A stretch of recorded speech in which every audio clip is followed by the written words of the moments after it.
Looking for your next graphic novel to read this summer? In this video, I'm sharing the 7 books that are on my summer reading list and why I'm excited to read them. Let's get into it. The first book that's on my summer reading list is Yellow Singing Sail, a memoir of an only child in China. This is actually a brand new book. It was just recently published a couple weeks ago, and I ordered a signed copy. An unforgettable self-portrait of a girl's life in China during the one-child era. Yin Fan, a budding artist, is surrounded by family and friends in a small town. But when her parents get new jobs and the family moves to a big city, Yin Fan's world feels smaller. Facing a new school, new rules, a new dialect, and seemingly never-ending loneliness, Yin Fan struggles to form friendships and fit in. Will her carefree creative spirit find its way? Yellow Singing Sail is a heartwarming look at the childhood struggle for acceptance and identity. I believe this was drawn traditionally with watercolor, so what first drew me in was the artwork, but then also the fact that it was a memoir. I love graphic novels that are memoirs.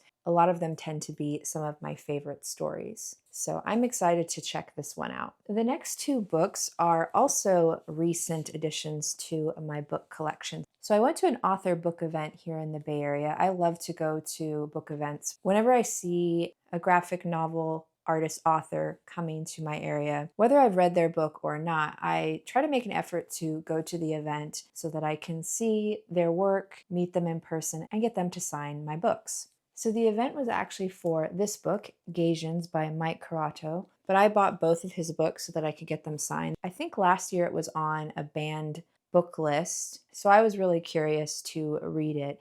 And something that I learned was that he actually created this one traditionally, while this one was drawn digitally. And this is his first adult graphic novel. So I'm interested to read both of them and see how he creates a story for young adult versus adult. So starting with Flamer, I know I'm not gay. Gay boys like other boys. I hate boys. They're mean and scary, and they're always destroying something or saying something dumb or both. I hate that word, gay.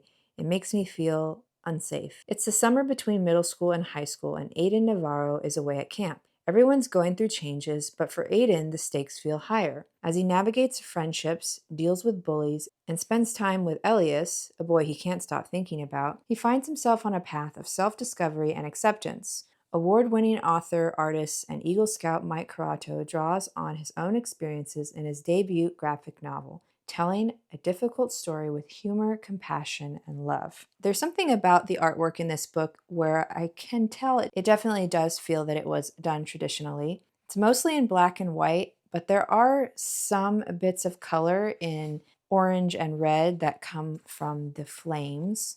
It's a little over 350 pages. And then for the adult graphic novel that just came out, when AJ moves to Seattle in the early aughts, he's ready to reinvent himself as a gay Asian man.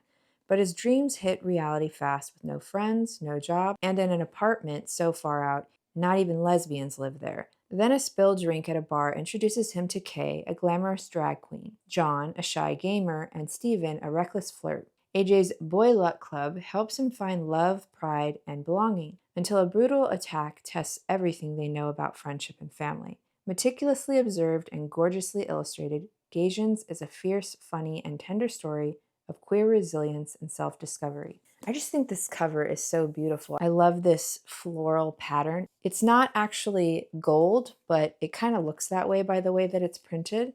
I love the color palette in this one. So there's some black and white pages, but a majority of them are either all blue or blue with a combination of pink. So he definitely explored much more color in this book. Some really nice color spreads like this. So if you've heard of Flamer, then you might want to check out his newest book, or if you've never heard of either, then maybe see if he's coming to a bookstore near you over the coming months. The next book on my summer reading list is Lunar New Year Love Story. And I picked this one up because it's a signed copy, and it also sounded like an interesting story. She was destined for heartbreak, then fate handed her love. Val is ready to give up on love. It's led to nothing but secrets and heartbreak, and she's pretty sure she's cursed. No one in her family, for generations, has ever had any luck with love. But then a chance encounter with a pair of cute lion dancers sparks something in Val. Is it real love? Could this be her chance to break the family curse? Or is she destined to live with a broken heart forever? So this is actually a duo, as in one person wrote the book and then the art is by someone else.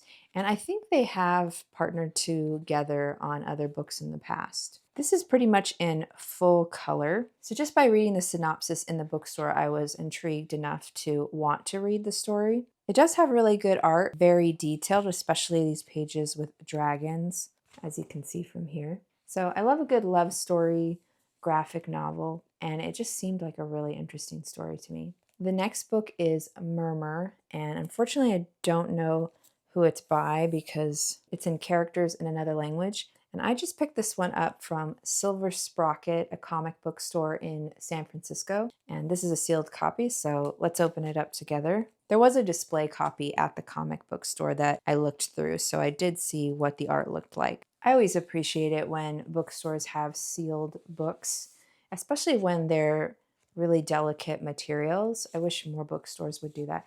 But this is a beautiful looking book, very unique. This was probably a much smaller print run. You can see that it has burgundy edges along the sides, this nice fold, and then for the cover, beautifully designed and printed paper cover. And then when you take that off, you can see what it looks like underneath. So the thing about this is it doesn't have a synopsis at all on it. I think there might have been a card in store that told you more about the story. So I honestly don't remember what it's about, but I also just decided to take a chance on this one purely because of the artwork. There's some lettering. I love the limited color palette. It looks like it changes a little bit between each chapter. All these neutral colors, which I'm a fan of neutral color palettes. And there's one chapter that's black and white. This one's really nice with the purple background and pink highlights. I've never heard of this publisher, Paradise Systems HQ. I'll have to look that up. This one actually doesn't have a lot of words, so I'll be able to read it fairly quickly. But honestly, I bought it purely for the vibe of it. It's beautiful, really interesting illustrations, and I was inspired by it and wanted to take a copy home. I will leave links to the author and the publisher below if you want to check out a more indie or unknown publisher. The next on my list is A Fire Story. And this is a very important story and dear to my heart because it's based on a true story of something that happened in Northern California a few years ago. And I actually had a chance to read the author illustrator at an event a couple months ago, and he wrote a really nice dedication in the book. This is also a story about all of us who were there. And what he's referring to is this story is based on fires that happened in Northern California in October of 2017. And it really impacted a lot of people. So not just immediately those who had their homes burned down, which of course was very unfortunate, but it affected everyone that lived in the area, including myself. At the time, I lived quite close to the fires, and I remember being off of work for an entire week because they didn't want anyone coming into the office just to be safe. So I very clearly remember when this fire happened. There's been a lot of fires that have happened in California, especially over the last few years, unfortunately, but this one I definitely remember. And this is another reason why I love to read the author and illustrator of graphic novels or authors of books in general, because you often connect with them more about the story. So meeting him, talking about the fires, and then I also got to see some of the original artwork in person. And what's really cool to see is that most of these pages are actually drawn maybe even 2 times. The page was quite large, and then you scan it and scale it down for print so that the lines become much more tight. So it was interesting to see his traditional process for inking all of these drawings, and he described to me how he was creating this texture with the markers on his drawing. So these are real marker textures. This isn't fake digital recreated. So that was really cool to see in person. So this is one of those graphic novels that I know I'll really connect with because it's an event that happened local to me, but it's also a sad story, but I think an important one to read. So if you're interested in graphic novels based on real life events, or you have a love for California, then check out this one. And the last book on my summer reading list for graphic novels is The Skin You're In, a collection of horror comics by Ashley Robin Franklin. This is a pretty big book, about 350 pages. I picked this one up at Book People in Austin, Texas, and it's also a signed edition. This one caught my attention because it said it was a collection of horror comics, so I was kind of curious what that would be like. The artwork is mostly in black and white. There's one chapter that has some color elements. So this is definitely an adult graphic novel. For better or worse, the bodies we inhabit are our homes. But despite the old adage, home isn't always the safest place to be. Within these pages, Ashley Robin Franklin leads you through the corridors of the uncanny in 8 horror comics that are just begging to get under your skin. Whether set in the arid desert or the rain-soaked forest, these stories reveal the fallibilities of flesh that lurk just beneath the surface. A strange desert flower offers an intoxicating balm to grief. A group of friends invoke an old tale by the campfire, and outside a remote farmhouse, something miraculous and terrible falls from the night sky. Bodies are found, lost, celebrated, borrowed, hunted, and irrevocably changed. This is also a pretty interesting cover design for a graphic novel. It's a black linen cover with red metallic foil. Really interesting, and definitely does feel like a collection of horror comics. So I'm looking forward to checking out this genre and seeing if it's something I'm interested in. So those are the 7 graphic novels I'll read over this summer. Let me know in the comments, have you heard of any of these? Are you excited to read any of them? Or let me know a graphic novel that's on your summer reading list. And if you want more graphic novel recommendations, check out one of these videos next.